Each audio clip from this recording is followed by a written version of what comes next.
The two sides of my story. Deep breaths. I have toyed with the idea of writing this post many, many times, but I've always gotten cold feet. For some reason, I felt the need to justify why I was putting something so personal on the internet. Every point I came up with, I analysed how someone could misinterpret it and make a nasty comment, until one day I sat and thought about what my blog means to me, and realised it's my little space on this vast superhighway, and it's a place I like to visit and I like to connect with. Therefore, I'm ready to wear my heart on my sleeve and write this for me. It is officially 3 years since Ian and I have started trying to change our family of 2 into that of 3 or 4 or 5. The journey so far has been filled with tears, worry, waiting for test results, great sex, not so great sex, fear, excitement, hope, heartache, soul searching, laughs, and of course 36 unwanted periods.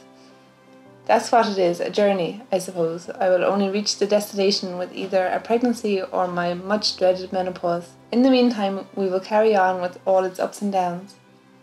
When I was a little girl, I latched on to anyone who had a baby or toddler. If we had a street party, went to the beach, park, playground, celebrated any sort of occasion with others, I was always to be found playing with the babies. I wanted to be a mother and even had the desired age chosen, 28. 28 was the age I would give birth to a little one, married it by 27 and first baby by 28. Naively, that was actually the only life plan I ever made. Things didn't work out exactly like that, obviously. Hearts were broken, relationships ended and lessons were learned. My 18-year-old self's plan was not meant to be. Thankfully though, I met the most loving chap who was patient enough to support and adore me while I learned to trust again. At 29, I married my curly-haired boy and look forward to making some curly-haired babies. Alas, so far it has not worked out that way. The past 3 years have been a time of great reflection. As the months disappear from the calendar, my thoughts and feelings have shifted. And the first year of trying was full of excitement, anticipation, short-term planning. Every upcoming occasion I was fueled by the thoughts of, don't buy that outfit too early because I'll probably be pregnant by Christmas or Brian and Kathy's wedding. Or we must not book that apartment in Miraflores because the hill will definitely be a challenge to push the pram up. The second year became more of a time for worry and panic. Ian moved to another city midweek to study a master's degree, and I felt angry because our chances of conceiving became even slimmer. At this stage though, I had been to a specialist and Ian had been tested in a very humorous situation. Basically, the nurse had never met anyone to make a deposit so quickly, and I peed myself laughing most of the way home. It's great to have giggles in times of stress. In February 2014, I had a procedure where they found that my bowel was partially attached to my left ovary, and I had a small bit of scarring in one of my fallopian tubes, which they repaired, and I was good to go again. But still, it didn't happen. 19 months later, still no baby. So as a woman, how do I feel? To be honest, I feel strongly about both sides of my situation. During my 28-day cycle, I feel many, many emotions. My wonderful husband can vouch for that. On one hand, the older I'm getting, the more selfish I'm becoming. I fear that if we did have a child or children, we might long for our old lives back. We enjoy our freedom, our lie-ins, our meals out, our trips away. Since moving to Germany, we have become even more grateful for our lives. We are used to it being just the two of us. It has been just us for 9.5 years, and we delight in our independence. Also, not having children takes a huge worry away. Neither of us have been financially successful in our working lives. We are certainly people who work to live and not live to work. I am still not sure what I want to do in my life, and Ian's music so far has not exactly been lucrative. I want him to continue because it's his passion, and I would hate for him to give it up and work a mindless job. I'm extremely appreciative of our lives together, and not having a baby will not take that happiness or our love for each other away. That said, there is the other side of how I feel.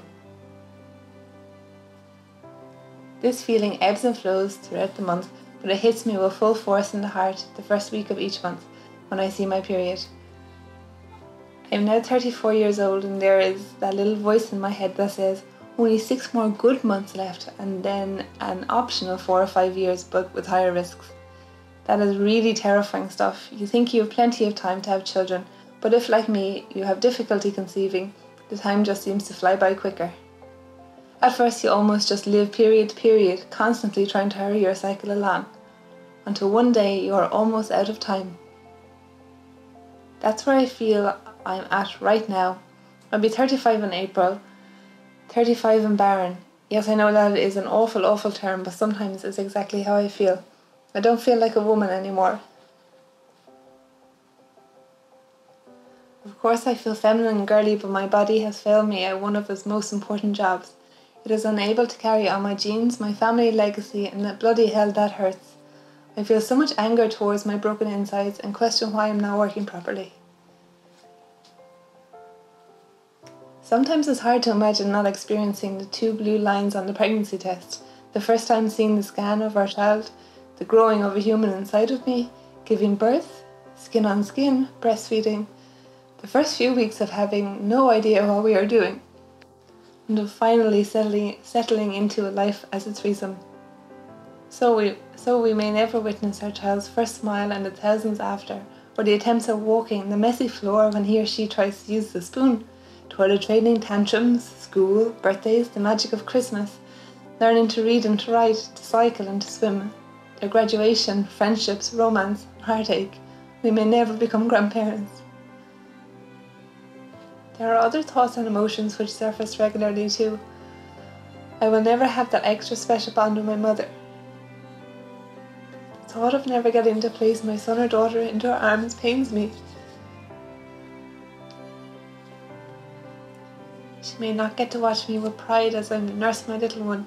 She may not get to hold in the advice she is so dying to give me, but knows she shall not. I will never understand what motherhood feels like, and therefore will always be just her daughter. I watch that special connection she has with my sister or my sister-in-law, and as much as I respect it, I also envy it. But my goodness, when the words like, "You couldn't understand, you're not a mother," are mindlessly uttered from her mouth, not intentionally, but usually in situations where she and my sister and sister-in-law are talking about children, etc., the pain I feel in my stomach, heart, throat and cheeks is almost unbearable. I may not ever become a member of the Mothers Club, and that makes me feel less connected to my womanhood than anything else. To be honest, I cannot write any more on the subject for the time being. My head is racing with just too many thoughts, and my brain is unable to put them all into coherent sentences. This story is just a glimpse into how me, a girl who loves a boy, who wants to make a baby with said boy, but somehow cannot, feels and thinks and rants on a dark Wednesday evening. Thank you so much.